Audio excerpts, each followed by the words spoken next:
fitnah, ya, itu tolong dibuktikan dulu. Di mana saya melakukan pencemaran nama baik, di mana saya melakukan fitnah. Karena yang saya bicarakan yang menjadi objek kajian saya, yang menjadi objek observasi saya itu benda digital yang beredar di internet. Ya, jadi bagaimana caranya agar Pak Joko Widodo itu membuktikan bahwa saya melakukan pencemaran nama baik, bahwa saya telah memfitnah, maka Pak Joko Widodo wajib untuk menunjukkan ijazah aslinya, bukan di sidang, bukan hanya di sidang, tapi juga di publik.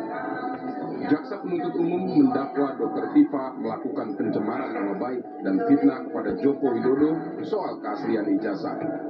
Padahal Universitas Gadjah Mada sudah menegaskan bahwa Jokowi sudah menyelesaikan kuliah sesuai dengan data akademik. Bahwa perbuatan terdakwa merupakan pernyataan yang mengandung muatan tuduhan yang tidak benar. Mengingat Universitas Gadjah Mada telah menegaskan secara resmi bahwa saksi Insinyur H. Joko Widodo adalah lulusan Fakultas Kehutanan Universitas Gadjah Mada sesuai dengan fakta akademik. Namun terdakwa tetap menuduhkan bahwa ijazah S1 saksi Insinyur H. Joko Widodo adalah palsu melalui unggahan di media sosial dan talk show.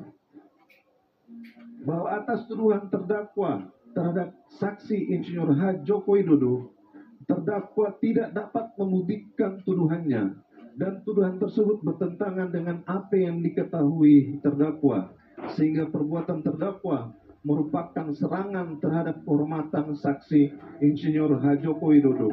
Dengan Pihak kuasa hukum memastikan sebagai pelapor, Joko Widodo bakal hadir dalam persidangan kasus pencemaran nama baiknya. Menurut kuasa hukum Jokowi, persoalan keaslian ijazah sudah selesai karena sudah dikonfirmasi oleh penerbitnya, yaitu Universitas Gadjah Mada. Karena itu, Dr. Tifa yang harus menjelaskan tudingannya. Tapi kan ini dirubah, mau dibuat seakan-akan ini ada teori hukum baru nih, bahwa tidak hanya dari penerbit, harus dibuktikan dulu yang lain-lainnya. Oke, coba kita ikuti pola pikirnya. Nanti di persidangan bayangkan kalau ada teman-teman Pak Jokowi dulu diperiksa, ada puluhan orang saksi yang mengatakan betul saya bersekolah bareng, kuliah bareng. Ada dokumen dulu, dokumen perpustakaan ini masih ada, dokumen ketika beliau diterima, dokumen kelulusan. Saya tidak bisa bayangkan dari sisi terdakwa nanti pembelaannya akan seperti apa. Maksud juga soal studinya Pak Jokowi sampai ijazah itu keluar. Sangat siap, Mbak. Justru kami sangat. Dan Pak Jokowi akan hadir ya? Akan hadir, Mbak. Kami sangat bersyukur dan mengapresiasi rekan-rekan di kejaksaan yang nanti akan menjadi penuntut umum, karena mereka sudah sepakat dengan kami, artinya dengan ada tahap 2 ini, bahwa ada tindak pidana di sini. Jadi kami mendoakan, kami berharap pembuktiannya nanti bisa maksimal, sehingga ketika nanti ini disidangkan, ya tentunya penuntut umum bisa mewakili kepentingan kami korban untuk mendapatkan keadilan di persidangan. Beberapa pekan sebelum sidang, Jokowi juga tegaskan apa yang ia janjikan selama ini akan dipenuhi, yakni hadir langsung dan memperlihatkan ijazah aslinya di persidangan. Hadir langsung di persidangan? Iya, hadir, akan hadir. Jadi Pak Jokowi memastikan akan membawa ijazah aslinya ya ke persidangan? Iya, sesuai yang sudah saya sampaikan. Dalam kasus pencemaran nama baik Jokowi, jalan berbeda diambil Roy Suryo. Tidak seperti Dr. Tifa, Roy Suryo menempuh jalur pra-peradilan. Roy mempersoalkan penggeledahan rumah dan penangkapan dirinya oleh Polda Metro Jaya pada 19 Juni.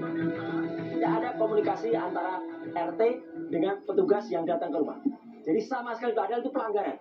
Dan jelas tadi yang dikatakan oleh driver saya, ya, dia itu memang pertanyaan menjebak tadi dari termohon, gitu. Yang ada membuka pintu enggak, gitu. Yang dia membuka, dia buka, terus dengar nggak? Memencet bel terus berkali-kali.